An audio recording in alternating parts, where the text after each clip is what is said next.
ఈరోజు మనము నిజామాబాద్ జిల్లాలో నిజామాబాద్ పట్టణంలో జాతీయ రోడ్డు భద్రత మాసోత్సవాల్లో భాగంగా ఈరోజు పోలీసులు అదేవిధంగా ట్రాన్స్పోర్ట్ డిపార్ట్మెంటు జ్యుడిషియరీ అందరి కోఆర్డినేషన్తో ఈరోజు ర్యాలీ అనేది నిర్వహించడం జరిగింది. సో జనవరి 1 నుంచి 31 వరకు కూడా మనకి మాసోత్సవాలు అనేది ట్రాన్స్పోర్ట్ డిపార్ట్మెంట్ ఆధ్వర్యంలో జరుపుతూ ఉన్నాము.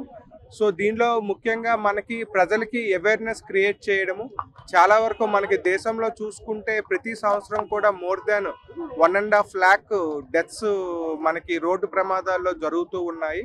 వాటిని అరికట్టాలి, అదేవిధంగా మనకి ప్రజల్లో అవగాహన పెంపొందించాలి అనే ఉద్దేశంతో ఈ నెల రోజులు కూడా ట్రాన్స్పోర్ట్ డిపార్ట్మెంట్ వివిధ కార్యక్రమాలు జరుపుతూ ఉన్నారు. సో అందులో భాగంగా ఈరోజు మనము 2 వీలర్స్ ర్యాలీని కూడా ఆర్గనైజ్ చేయడం జరిగింది. సో మనకి ప్రజలందరూ కూడా ఎవరైతే 2 వీలర్స్ ముఖ్యంగా వాళ్ళు హెల్మెట్ ధరించడము చేసుకోవాలి. అదేవిధంగా మనకి 4 వీలర్స్లో వెళ్తున్న వాళ్ళు కూడా సీట్ బెల్ట్ అనేది ఖచ్చితంగా ధరించాలి. మనము గవర్నమెంట్ తరఫున ఎన్ని ఫైన్స్ అవి ఇంపోజ్ చేసినా కూడా ప్రజల్లో ఒక అవగాహన కార్యక్రమాలు కూడా జరుపుతూ ఉండాలనే ఉద్దేశంతో ఈరోజు మనము నిజామాబాద్లో ఈ కార్యక్రమం అనేది జరుపుకోవడం జరిగింది. మరిన్ని వీడియోస్ కోసం ఛానల్ ని సబ్స్క్రైబ్ చేయండి. లేటెస్ట్ అప్డేట్స్ కోసం వాట్సాప్ ఛానల్ ని ఫాలో అవ్వండి. ఆ లింక్ డిస్క్రిప్షన్ లో ఉంది.